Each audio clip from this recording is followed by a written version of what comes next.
Hello and welcome back to the Cinch YouTube channel, where today we're filming another vlog, but this time I've got some help and our attention is on this, the smart Brabus #1. Now this is a new model, very high powered dual motor car with over 245 miles of range, and yeah, it costs over £40,000 as well, but it offers loads for your money and lots of performance. It will hit 62 in under 4 seconds. So in this video, we're going to see if it's an exciting smart with a Brabus badge worth your money. Let's do it. Before we hit the road though, make sure you check out cinch.co.uk or download our app before searching for your next car. Oh, and if you're liking this video, do click the subscribe button and of course click the thumbs up as well.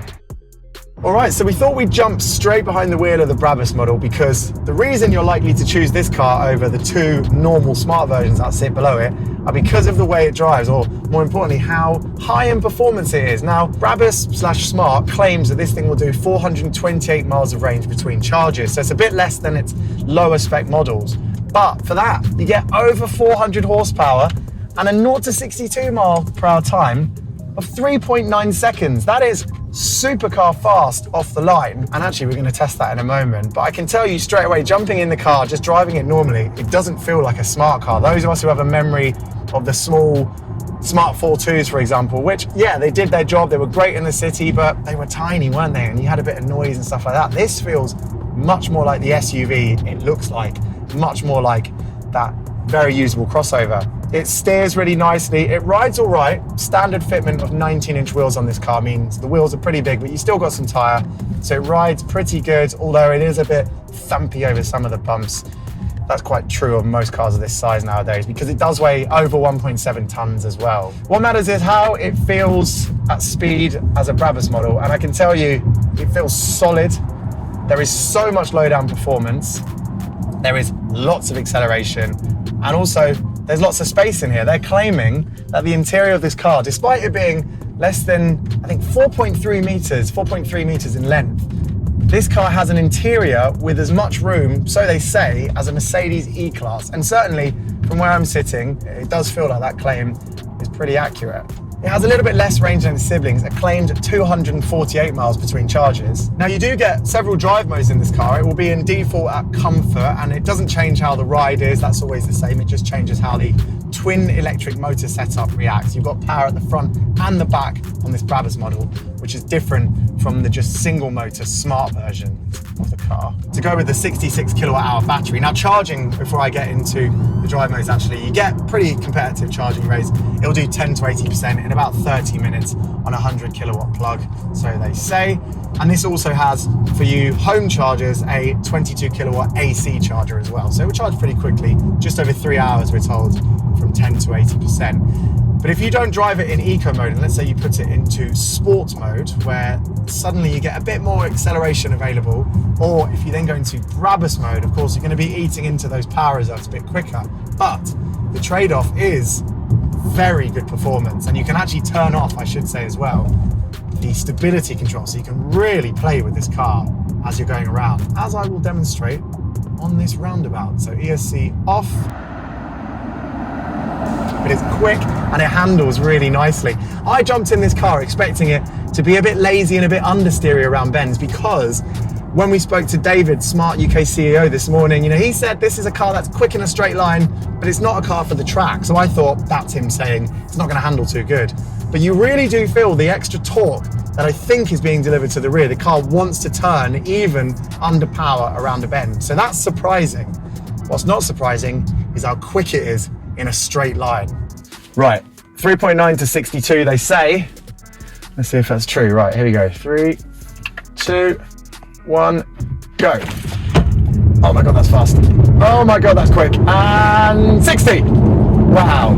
Wow. So it does the really fast thing really well, but let's put it back into the sport mode or comfort. Actually, let's stick with that and just drive it a bit more sensibly. Now, I said the ride was a bit fidgety. I'm noticing it is quite a bit fidgety over certain types of bumps, but it's actually quite good over bigger undulations. This feels quite soft and squidgy actually over like a speed hump, but it's just drain covers and potholes where you do get a bit of a thud. But the quality of this car still feels really good. And talking about the interior and the build quality, it feels really very premium because of the amount of driver assistance features you have. Now you've got adaptive cruise control, and you've also got steering assist as well, which works very, very well. You can loosen your fingers on the steering wheel to minimal effort, and the car will steer you even on a twisty road. So that's very effective and be great on the motorway as well, especially if you want to take the effort out of driving and save on electric range. So yeah, it does the cruising stuff well, and it's easy to drive, and of course it is rapid off the line. But this is a Smart, and yeah, it's grown, and yeah, it's heavier, but it's going to live a lot of its life in the city for many people. So let's see what it's like in a car parking situation. This isn't an urban car park, but it's definitely a tricky one. So let's see how our fairly large Smart fares. All right, so I've picked a spot here and I'm going to reverse up. Now, first thing to say is the turning circle is brilliant on this car. I'm not going to say it's the best one out there, but it is really very good and much better than a comparable petrol or diesel SUV. And the visibility as well is very, very good. I've got so many camera angles that I can use and I can cycle through, and it really helps you to know where the car is going to go. You've got some really clear lines. You've got lines where your wheel tracks are and then where your bodywork are as well. And you can also get a 360 view from above, a bird's eye view, and it's pretty high definition. And I should also say the steering is so light, I just get great visibility. I just have a real good sense of where everything is. Nice and easy to live with. I think for city drivers, this car will be as easy as a car of this size could be. So inside the interior of this Smart, in the Brabus specification, it does feel quite nice. I have to keep reminding myself this is a £43,000 car, so it should feel nice. But just looking at it without thinking too much about the cost, it's a good interior, starting with the fact that, as I said in the car, we got good amounts of space. I'm comfortable. I can sit with this seat really nicely, and it's a nice and supportive chair as well. Seating position is really, really good. Visibility is great because of it. And you've got a decent amount of tech. There's a nice widescreen infotainment system up here, which works pretty well. It's quite fast to respond, and actually, the menus are really nice. It's not a Mercedes system like you might expect. It's got more in common with the other brand that's invested in Smart, which is Geely from China. So it means that the graphics feel quite youthful, quite playful. The only place I found that is a little bit laggy is actually on the sat-nav. If you're zooming in and out on the sat-nav, it seems to lag a little bit. But otherwise, it works really well. Same goes for the screen ahead of me here. Nice and narrow and thin, so it doesn't block any of your view, but yet there's loads of information and quite playful graphics in there as well. If there's a complaint, it's the usual stuff for modern cars. It's that the climate control is in the sat-nav, so I can't just press a button. I can shortcut to it with buttons at the bottom, but it is a bit fiddly, but it does work acceptably well. And I've also got a lot of buttons on the steering wheel, which is good. It means I can control the driver assistance features I mentioned without really looking at what I'm doing. I can just focus on the road ahead.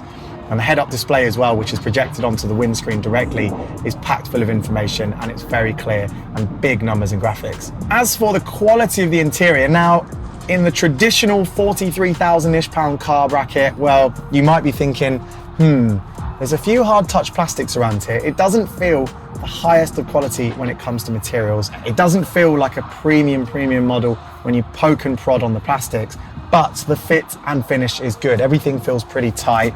There's a little bit of creak in there, but that's normal. It feels pretty tough and pretty nicely made. And you get some Brabus trinkets as well on the steering wheel, different color stitching, and the headrests as well have a nice B on them. Oh, and these are red, so you're not mistaking which version you're in. Storage is very good because this is a battery electric car in all specifications. It means I've got loads of room down here for some space of storage. You've got room up here for your phone and a couple of USB-C chargers, 2 cup holders here, some space for maybe your keys, and then a very deep, or relatively deep, cooler box, which is currently filled with our sweets. But it goes right in there, and you can adjust the temperature with the aircon, so it keeps your stuff in there cool. Oh, and also there is a charging card port holder here as well.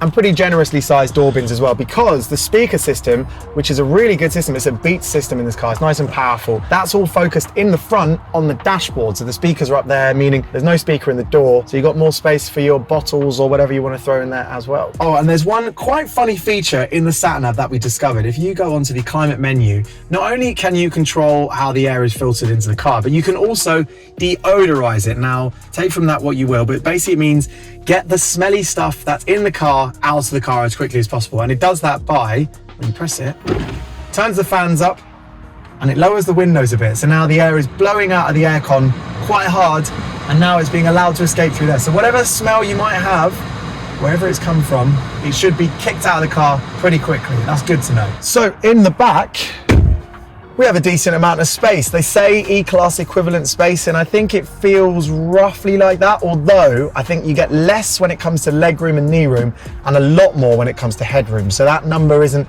necessarily representative of the experience you're going to get. In an E-Class, you've got quite a bit of space to stretch your legs out. In here, I've got a good amount of knee room, and a little bit of foot room as well. I can tuck them under the seat ahead of me. So I'm comfortable, and the seats are nice and comfortable as well. And it feels really airy because of this full length panoramic sunroof. So I feel like I've got lots of space, although if you're tall, you might struggle to sit in the back for a long, long time. That being said, width is really good. The seat here is nice and wide, and I can push my shoulders back. And the middle seat is okay. Now, I say okay because you've got good leg room down here, or decent leg room, because there's no tunnel running through the floor. This is just a battery model, of course, but you are perched a little bit further forward and therefore a bit more upright. And of course, your shoulder space isn't great. So this is definitely a 4-seater with space for 5 when you need it to be that. Of course, if you only have 4 in the back, then you've got a nice wide cup holder section here, a couple of cup holders here, a nice wide armrest. And you're not exactly lacking in equipment. I mean, down here, you've got a USB-C and USB ports, and you've got 2 vents as well, so you can get air blown into the back as well, which will probably help as well with that deodorization if the odor's coming from one of these seats. Key thing to note though in the back is if I lower the rear window here, it doesn't actually go down all the way. So if I want to rest my arm on the edge of the window here, I have to do it on a bit of glass. Not ideal, although you can see it is privacy glass, which is quite cool. But a good feature and a very practical one for this car is the fact that you can actually slide this row of seats in 2 halves forward. So you've got a multiple adjustment here for where it can go. If you put it all the way forward, that actually clears a lot more space in the back. And you can also move this a bit more upright as well. So if I pull that up, there you go. You can have it set a bit more upright, which is good. So it's very versatile and bodes well for boot space. Now, in the boot, firstly, you get an automatic tailgate, which is very handy indeed. You can also open and close this from the infotainment system as well. But the boot itself is okay. It's all right. I mean, like a lot of cars these days, there's so much stuff underneath that you don't get a complete deep floor. There is a bit of space taken up here by something I assume to do with the batteries, but there is crucially underfloor storage of a usable amount. Firstly, you can hide your charge cables under there, and secondly, you could definitely get a couple of rucksacks or even a slim suitcase maybe under there if you wanted to. But otherwise, you've got a good amount of flat storage space here. It's quite flat on the loading bay part here, which is good. And as I said, with those seats being able to go forward, it does clear up a little bit more room. And of course, you can fold those seats all the way down if you wanted to. On top of that, you also get some storage space here as well, to hopefully stop things flying around in your boot. So it's okay, it's pretty good and definitely usable. And if there's not enough space, you also get roof rails on the top, and this thing will tow up to 1.6 tons of braked trailer, which is pretty good given that it's actually quite a small car. So that's the smart Brabus #1 in a nutshell, our very quick first go vlog. But what do I think? Well, to summarize, I think it looks all right. I quite like the shape of it actually. I think the interior is really nice. It's a good place to sit, but there are some scratchier plastics. It doesn't feel super premium or high grade, but at the same time, the tech and the fit and feel of the place and the fact that you've got a few Brabus trinkets do make it feel nice. I think it's going to struggle to appeal to people who are coming from petrol or diesel cars of this value. They're going to feel like there's a bit of a drop down, I reckon, in some of the materials in there.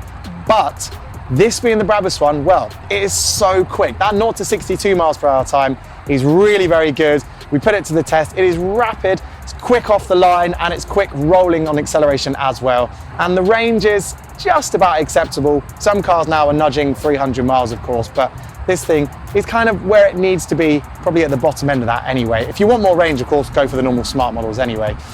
As for the way that this thing drives on the road, not the best ride on certain bumpy surfaces, but comfortable enough and smooth enough when you're up to speed and on the motorway included. And actually, I think it's the versatility of this car that really secures its place and makes sure it should have quite a strong appeal for a lot of people, because, well, compared to the MG4 XPower, that high-powered electric hatchback, well, that car is almost 10k less and offers substantial performance, but it's a hatchback. And this thing can claim just about to be an SUV. It's all-wheel drive and it's got that versatility, the boot and the moving rear seats, and of course, the fact that it can tow a brake trailer of over 1.5 tons are all really key features. You can stick stuff on the roof of this thing, you can stick it on the back, tow it along, and it's got some real family credentials going for it. Anyway, what do you think? I think it's a great car. It's expensive, and yeah, over £500 a month, even on monthly payments, means this thing is probably going to appeal more to Mercedes buyers who are thinking, maybe I shouldn't buy a Mercedes, I'll go for the Smart, rather than your typical city buyers who are thinking they want something a bit swankier. I don't know, let us know in the comments below what you think. I think it does just about enough to justify its price, as long as you ignore that MG. Thanks for watching. If you enjoyed the video, don't forget to click the like button and of course subscribe to the channel if you haven't already. Hopefully, I'm crossing my fingers here, Smart and Brabus might let us take a car to Rockingham. They haven't said that yet, but please?